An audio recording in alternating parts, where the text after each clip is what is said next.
দেশজুড়ে উদ্বেগজনক হারে বাড়ছে হাম আক্রান্ত শিশুর সংখ্যা। এ বিষয়ে বিস্তারিত জানাতে আমাদের সঙ্গে যুক্ত হচ্ছেন সহকর্মী শিহাব জাহিদ।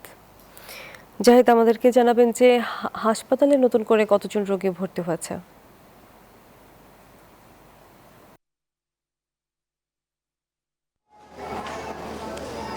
দেখুন, এই লম্বা সময় ধরেই কিন্তু এই হামের যে পরিস্থিতি সেটি কিন্তু খারাপের দিকেই যাচ্ছে এবং আমরা সকাল থেকেই দেখেছি। আমরা বর্তমানে রয়েছি সেই ডিএনসিসির যে বিশেষায়িত হাম হসপিটালটি রয়েছে মহাখালীতে, সেখানে।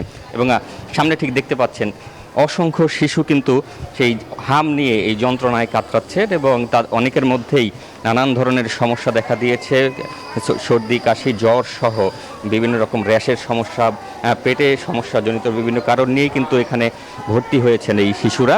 এবং তাদের যে পরিবারের যেই সদস্যরা রয়েছেন তারা কিন্তু এই তাদের যত্নে সার্বক্ষণিক এখানে চেষ্টা করছেন। সেই সাথে ডাক্তাররাও কিন্তু এখানে সার্বক্ষণিক চিকিৎসা দিচ্ছেন এই শিশুদের। যদিও এখানে কিছু স্বল্পতা রয়েছে অক্সিজেনের, অধিকাংশ শিশুদের ক্ষেত্রেই কিন্তু অক্সিজেনের এই ঘাটতি দেখা দিচ্ছে এবং তাদেরকে কিছুক্ষণ পর পর অক্সিজেন দিতে হচ্ছে। এবং এই অক্সিজেন দেওয়ার ক্ষেত্রে কিন্তু এখানে দুটি মাত্র অক্সিজেনের সুবিধা রয়েছে এই ওয়ার্ডটিতে, এবং সেটি কিন্তু বাড়ানোর কথা বলছেন এখানে যারা চিকিৎসা নিতে আসছেন তারা।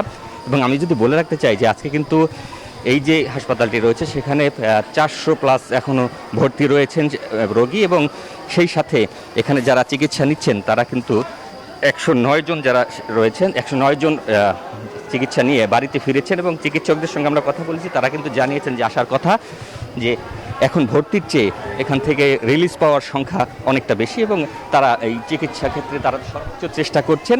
এবং আজকের যে সবশেষ যে পরিস্থিতি সেটি কিন্তু আমার সামনেই রয়েছে। এবং এই যে হামের আজকের পরিস্থিতি সেটি কিছুক্ষণ পরে আমরা একটি ব্রিফিং জানতে পারবো যে পরবর্তী যে আসলে এখানে কতজন। যদিও আরেকটি কথা বলে রাখছি, এখানে কিন্তু কোনো মৃত্যু ঘটনা আজকে ঘটেনি। তাই সেই ক্ষেত্রে ডাক্তারদের আশার বাণী হচ্ছে এই হাম।